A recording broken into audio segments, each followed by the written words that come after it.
दोस्तों, बहुत सारे भाइयों को एक गलतफहमी होती है, उसके ऊपर ये वीडियो है। और बहुत सारे भाई जो नए होते हैं वो बस YouTube पे वीडियो देखते हैं, इस मोटर का डाटा, उस मोटर का डाटा, ये मोटर का डाटा, वो मोटर का डाटा, क्रैप्टन मोटर का डाटा, ऊषा मोटर का डाटा, ओरिएंट मोटर का डाटा, इस तरह से आप सर्च करते हैं। उन भाइयों को एक चीज़ का नहीं पता होता कि लगभग मोटरों में लगभग एक डाटा से काम चल जाता है। ठीक है, 3-4 तरह की मोटरें जो होती है उसमें एक ही डाटा से काम चल जाता है, लेकिन वो कंपनी का नाम से डाटा मांगते हैं। और मेरे भी वीडियो पे बहुत सारे कमेंट्स भाई करते हैं, तो उसी का जवाब मैं इस वीडियो में दूंगा कि आपको क्या करना चाहिए। देखिए, कंपनी का जो मॉडल नंबर होता है उसके बेस पे आप मत जाइए, कंपनी के नाम पे आप मत जाइए। आपको क्या चीज़ याद रखना चाहिए, कैसे आप डाटा मोटर का ले सकते हैं, कैसे निकाल सकते हैं, वो सारी चीज़ें एक वीडियो में। तो वीडियो के साथ में दोस्तों बने रहिए। देखिए दोस्तों, जो भी मोटर होती है, चाहे कूलर मोटर हो, आटा चक्की मोटर हो, या कोई भी मोटर हो, चाहे वो कोई भी ब्रांड का हो, लेकिन उसमें सबसे जो मेन चीज़ होती है देखने को जो होती है वह होती है मोटर की स्टैंपिंग। ओके, सबसे पहला तो होता है स्टैंपिंग साइज़। स्टैंपिंग का मतलब होता है कि ये जो हमारे पास जो मोटर है वो कितनी मोटी है, उसमें कितनी ये पत्तियाँ लगी होती हैं, ये पत्तियों के अंदर रपट ठुकी होती हैं, इन पत्तियों का साइज क्या है। जी हाँ दोस्तों, तो इसको बोलते हैं स्टैंपिंग। स्टैंपिंग का मतलब यही है कि ये कितनी मोटाई है इसकी। अगर 1 इंच मोटी है तो बोला जाएगा कि मोटर की स्टैंपिंग जो है 1 इंच है, या स्टेटर साइज है 1 इंच है।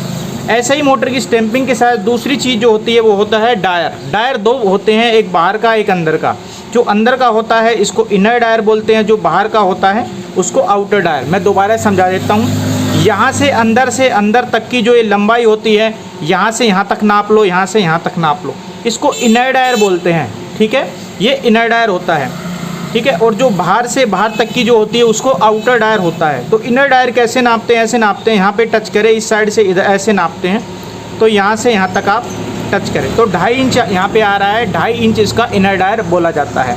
ऐसे ही आउटर डायर की बात करें तो यहाँ से मोटर यहाँ से शुरू होती है और यहाँ पर ख़त्म होती है, तो यहाँ पे 4.5 इंच के आसपास या 4.25 के आसपास जो भी आ रहा है, 4.25 आ रहा है, तो इसको 4.25 बोला जाएगा कि मोटर का आउटर डायर।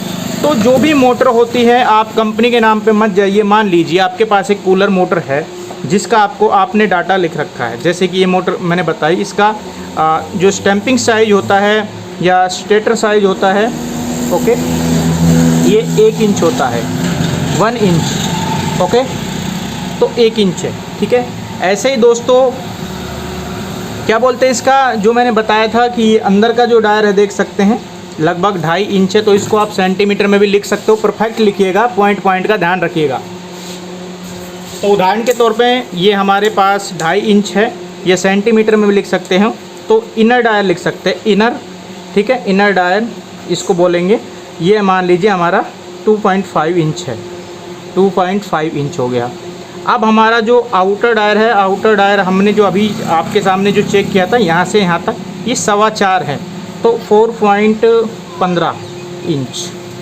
तो इस तरह से आपने ठीक है, ये चीज़ आपको रखनी है। अब ये मान लीजिए आपके पास कोई मोटर है या थी, ठीक है, इसका डाटा आपके पास है, और आगे आपके पास कोई भी मोटर आती है, कोई भी ब्रांड की आती है जो कि इस मोटर से मैच करती है, इस मोटर से मैच करती है, जिसके अंदर ये जो खाने हैं, इस खानों को बोला जाता है स्लॉट्स। तो इसमें 24 हैं, ये खाने 24 हैं, तो इसमें 24 स्लॉट, ओके, स्लॉट्स बोल सकते हो। तो कोई भी ऐसी मोटर जो कि कूलर की हो या पंखे की हो, जिसका स्टैंपिंग साइज तो मोटा या पतला हो सकता है, थोड़ा बहुत ऊपर नीचे हो सकता है, तो उस स्टैंपिंग साइज पे आप मत जाइएगा, इतना ज़्यादा ध्यान मत दीजिएगा। स्टैंपिंग पे थोड़ा बहुत ऊपर नीचे होता है, लेकिन जो इसका इनर डायर है 2.5 इंच होना चाहिए, आउटर डायर 4.25 इंच होना चाहिए, और 24 स्लॉट की मोटर होनी चाहिए। तो इस तरह की कोई भी मोटर हो जिसका इनर डायर, आउटर डायर और स्लॉट्स मैच कर रहे हों, और ठीक है, तो उसमें आप सेम डाटा लगा सकते हैं। जी हाँ दोस्तों, जो मोटर मान लीजिए ये मोटर थी, ये जल गई, इस प्रकार की और मोटर हमारे पास है, किसी और ब्रांड की है, मान लीजिए ऊषा की थी, आपके पास फिर ओरिएंट की है, तो आप ओरिएंट का डाटा ढूंढ रहे हो तो आप उसमें ऊषा का लगा सकते। जो भी आपके पास मोटर है, चाहे लोकल है चाहे कंपनी की है, लगभग मोटर के स्लॉट्स मैच होने चाहिए, स्लॉट्स लगभग मैच होने चाहिए, इनर डायर और आउटर डायर मैच होना चाहिए। तो आप वो डाटा इसमें लगा सकते हैं। अब बात कर लेते हैं स्टैंपिंग साइज़ की। स्टैंपिंग साइज़ में मैंने बताया कि ऊपर नीचे हो सकता है। देखिए इसका 1 इंच है, इसका 1 इंच है, तो 1 इंच के हिसाब से इसका जो फर्मा बनता है, ठीक है, इसमें लगभग वो अगर मैच कर रहा हो तो आप उतना ही फर्मा बाकी मोटरों में भी रखें। लेकिन दोस्तों अगर फर्मा तब छोटा पड़ेगा जब इसकी मोटाई थोड़ी ज़्यादा हो जाएगी, 1.1 की हो जाएगी, ऐसे हो जाएगी, तो आप कॉइल साइज आप उस कंडीशन में जो है बढ़ा सकते हैं।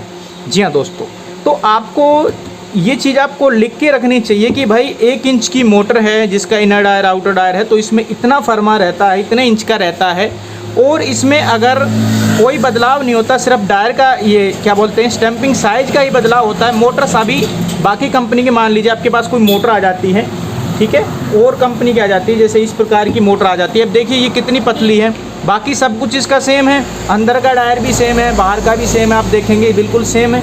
लेकिन यहाँ पे कॉइल साइज़ क्या हो जाएगा दोस्तों, फर्मा जो हो जाएगा छोटा हो जाएगा, ठीक है। तो फर्मा जो है आप इस तरह से नोट कर सकते हैं कि भाई हमारे पास ये जो इनर डायर 2.5 इंच है और 4.25 की जो मोटर होती है 24 स्लॉट में, अगर इसका 1 इंच का स्टेटर है तो ये फर्मा हम लगाएंगे, इतनी लंबाई रखेंगे, ठीक है। 1.25 इंच है तो ये लगाएंगे, 1.5 इंच है तो ये लगाएंगे। तो ये फर्मा आप नोट करके रखिएगा, ठीक है। बस यही होता है दोस्तों, पंखे की जितनी भी मोटर आती हैं कोई कंपनी वंपनी कुछ नहीं देखता, जो भी है स्टेटर को देखते हैं। बस आपके दिमाग से निकलना चाहिए कि भाई इस ब्रांड का ये मॉडल की मोटर है। इस तरह से आप सोचेंगे, डाटा मांगेंगे तो कोई आपको डाटा नहीं देगा और ना ही दे सकता है। आपको डिटेल बतानी पड़ेगी डाटा के लिए। आपको मोटर का जो है stator size, slots, inner dia और आउटर डायर का जो भी है लंबाई वगैरह इंच में, सेंटीमीटर में या mm में आपको बतानी पड़ेगी। तो इस तरह से आप डाटा मांगा करो, कि मांगते हो तो कहीं भी कमेंट करते हो तो यूट्यूब पे कहीं भी वीडियो पे मैं बोल रहा हूँ, इस तरह से डाटा होता है, ठीक है। तो ये जो मोटर है, मान लीजिए ओरिएंट की है या उषा की है, इस प्रकार की अब कोई भी मोटर आती है किसी भी कंपनी की, तो इसका जो डाटा है हम उसमें लगा सकते हैं। ये सेम प्रोसेस होता है चाहे कोई भी हो। ऐसे ही दोस्तों जैसे पतली मोटरें आती हैं या कूलर किट की मोटरें आती हैं, इनमें लगभग सेम डाटा यूज होता है। एग्जॉस्ट कूलर की मोटरें आती हैं, बस हमको ये चीज़ें देखनी पड़ती है, ज़्यादातर ध्यान देना पड़ता है stamping size, inner dia, outer dia और स्लॉट्स के ऊपर। तो इसके बेसिस पे हम डाटा लिख सकते हैं। एक मोटर का डाटा लिख लीजिए, जैसे कि किट का इस तरह की किट है जिसका स्टैंपिंग साइज आपने नाप लिया, इनर डायर आउटर डायर नाप लिया। अब इस तरह की कोई भी मोटर आती है तो उसमें बेझिझक वो डाटा लगाइए, चाहे वो कोई भी ब्रांड का हो। तो मैं ये वीडियो इसलिए बनाया कि नए भाई जो होते हैं वो ऐसे होते हैं कि मोटरें तो वो काट लेते हैं, डाटा भी वो डाटा इस तरह से सर्च करते हैं इंटरनेट पे या यूट्यूब पे कि इस कंपनी का cooler motor data, Orient cooler motor data, इस तरह से सर्च करते हैं, जो कि पूरी तरह से दोस्तों गलत होता है।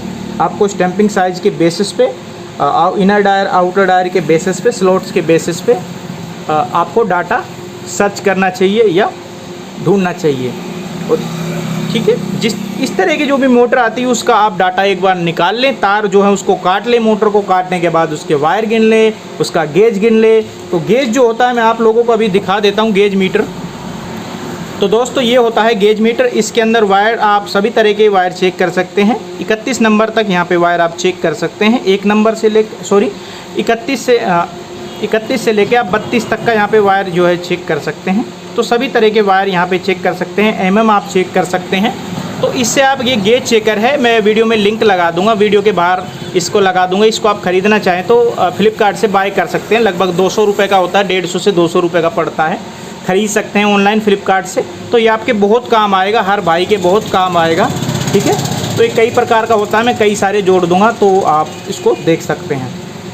तो दोस्तों ये जो चीज़ मैंने बताई है कि इसके बेसिस पे ही आप जो है मोटर में डाटा लगाया करो, कोई दिक्कत नहीं होती है। ऐसा नहीं है कि ओरिएंट का डाटा आपने लिख रखा है और दूसरी मोटर में उसको नहीं लगा सकते, या लोकल, ऐसे मत लिखा करो, ठीक।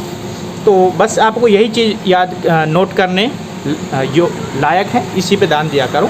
आज की वीडियो में इतना ही। फिर से बोलूँगा, इसको वीडियो में सेट कर दूँगा। जैसे वीडियो आप देख रहे हैं, यहाँ पे आपको मिल जाएगा, यहाँ पे लिखा, यहाँ पे छपा मिल जाएगा इसका चित्र, या यहाँ पे छपा मिल जाएगा। या यहाँ पे मिल जाएगा। तो इसको इस पर क्लिक करके आप इसे ऑनलाइन परचेस कर सकते हैं, जिससे आपको बेनिफिट हो सकता है, आप गेज परफेक्ट यूज़ कर सकते हैं। तो जो भी मोटर में डाटा निकलता है इस प्रकार का, तो उसको परफेक्ट तरीके से लिखे, जैसे मैंने इसमें लिख रखा है। तो इसमें देख सकते हैं काफ़ी सारी डाटा मैं लिखता हूँ। पहले मैंने स्टेटर साइज लिखा, फिर इनर डायर, फिर आउटर डायर, फिर रनिंग में इतना इतना इतना लिखा। अब लगभग जिसमें, अब मान लीजिए मैंने एक डाटा लिख रखा है 1440 RPM एग्जस्ट का, तो ये तीनों चीज़ें कोई भी मोटर से मिलती हैं, तो उसमें हम ये डाटा परफेक्ट गेज वगैरह जो है डाल सकते हैं। बस ये चीज़ का ध्यान रखिए। वीडियो काफ़ी लंबी जा रही है, उम्मीद करता हूँ आपको चीज़ें समझ में आई होंगी। फिर मिलेंगे। जय हिंद, जय भारत, वंदे मातरम। सभी को जय श्री राम।